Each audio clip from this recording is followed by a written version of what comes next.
નમસ્કાર મિત્રો, હું છું તીર્થ સામવેદી. આજે આપણે શરૂઆત કરીશું ગોકુળ આઠમથી. મિત્રો, સુંદર મજાનો પ્રસંગ આજે મારે તમને વર્ણવવો છે અને એ ગોકુળ અષ્ટમીની આ કથા, જન્માષ્ટમી જેને આપણે કહીએ, કે પરમાત્માનો જન્મ ધર્મની સ્થાપના માટે તો થયો, પણ એમનો જન્મની, એમના ચરિત્રની આ સુંદર જે કથા જે છે, જન્મની જે કથા જે છે, એ કેટલી પાવનકારી છે કે આપણા તમામ પાપો અને સંકટોને તરત જ એ જ ક્ષણે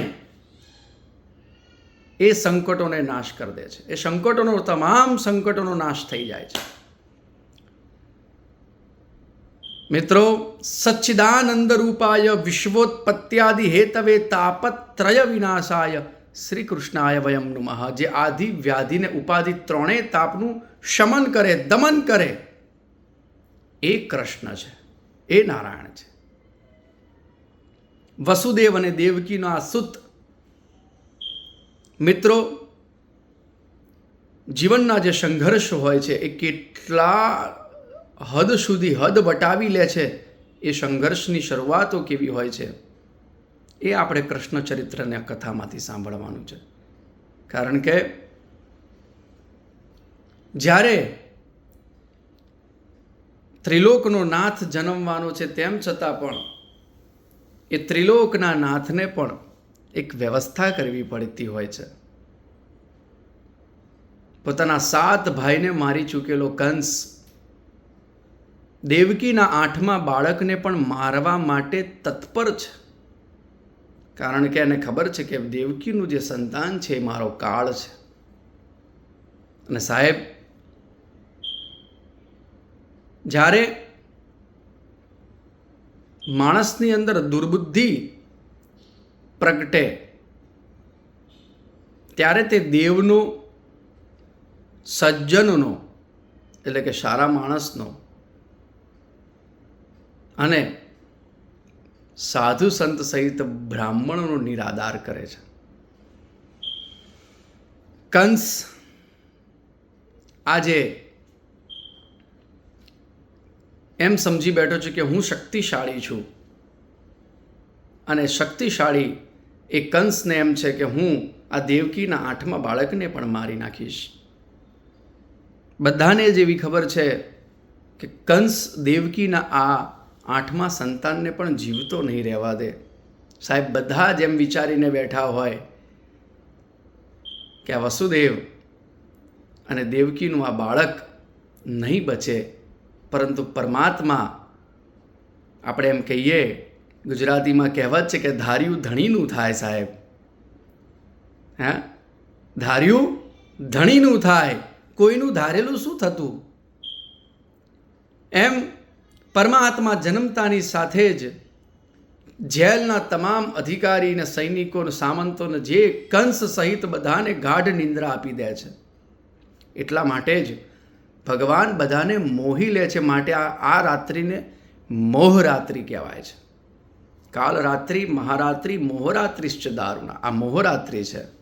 ભગવાન કર્ષયતીતિ કૃષ્ણ. ભગવાન મોહી લે છે, આકર્ષી લે છે. એટલે એટલા માટે એનું સ્વરૂપ પણ કંઈક અલૌકિક છે. અને એ પરમાત્મા, એ લડ્ડુ ગોપાલ, માખણ ચોર, ચિતડાનો ચોર, હરિ તારા નામ છે 1000 કયા નામે લખવી કંકોત્રી. પરમાત્માનો જન્મ થાય. વસુદેવ કંસ અને મારી ના નાખે બાળકને, માટે એક ટોપલીમાં લઈને વિચારે પહેલાં તો પરમાત્મા એ જેલના જે દરવાજા છે એના તાળા તોડી નાખે. સૈનિકો સૂતા હોય, દરવાજા ખુલે, જેલના દરવાજામાંથી હજુ તો બહાર નીકળે ત્યાં મુશળધાર વરસાદ વરસતો હોય અને યમુના હિંડોળે હિલતી હોય.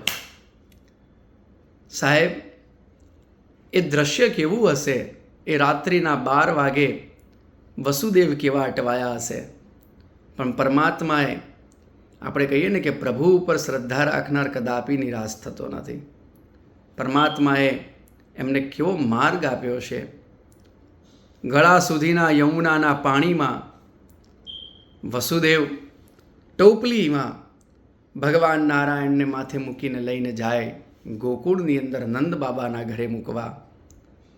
મુશળધાર વરસાદ છે, પણ આજે તો શેષ સૈયા સ્વયં વૈકુંઠમાંથી નીચે ઉતરેલો કાલિય નાગ અને શેષ સૈયા ભગવાનને વરસાદના નવજાત શિશુને શરદી ન લાગી જાય, વરસાદના છાંટા ના લાગે માટે સહસ્ર ફણાઓ શેષનાગે રાખી છે એમના માથે અને એમને ઢાંક્યા છે. જન્મતાની સાથે જ જે સંઘર્ષ છે, પડે પડે સંઘર્ષ છે, એ જ સંઘર્ષનું નામ જીવન છે. માટે આપણે એમ કહીએ કે નારાયણ ભગવાન કૃષ્ણ પોતે સ્વયં ભગવાન ધારે તો વૈકુંઠમાંથી જ સુદર્શન ચક્ર ચલાવીને કંસનો અંત કરી શકે, પરંતુ પરમાત્મા પણ અસુરોને ને દૈત્યોને અધર્મને સંહારવા માટે એ પણ એક પુરુષાર્થ કરતા હોય છે. માટે એ જીવનમાંથી પરમાત્મા આપણને એવું શીખવાડે છે કે આપણે પણ જીવનથી ક્યારે હારવું ન જોઈએ, સતત ને સતત પુરુષાર્થ કરવો જોઈએ. ભલે તમામ લોકો એમ જાણીને બેઠા હોય કે હવે આ હારી જશે, પરંતુ એ પરમાત્મા એ ત્રિલોકીનાથ ઉપર જો વિશ્વાસ હશે તો દુનિયાની કોઈ તાકાત નથી કે તમને હરાવી શકે. અરે તમારો વાળ પણ વાંકો ના કરી શકે. તો ભગવાન કૃષ્ણ આવી જ રીતે માતા પિતાને પણ સંઘર્ષ, નો ડાઉટ સંઘર્ષ ચોક્કસ દેવકી અને વાસુદેવને થયો છે, પરંતુ સંઘર્ષની સાથે પરમાત્માએ શાંતિ પણ આપી છે, સુખ પણ આપ્યું છે. અને પરમાત્માની આગળની ઘણી બધી લીલાઓ છે. ભગવાન ગોકુળમાં પહોંચે અને ગોકુળમાં પહોંચીને ભગવાન નંદ બાબા અને યશોદાજીને જે એમને લાડ લડાવે, એમને અખૂટ ઐશ્વર્ય ત્રિલોકનું આપે, પ્રેમ આપે.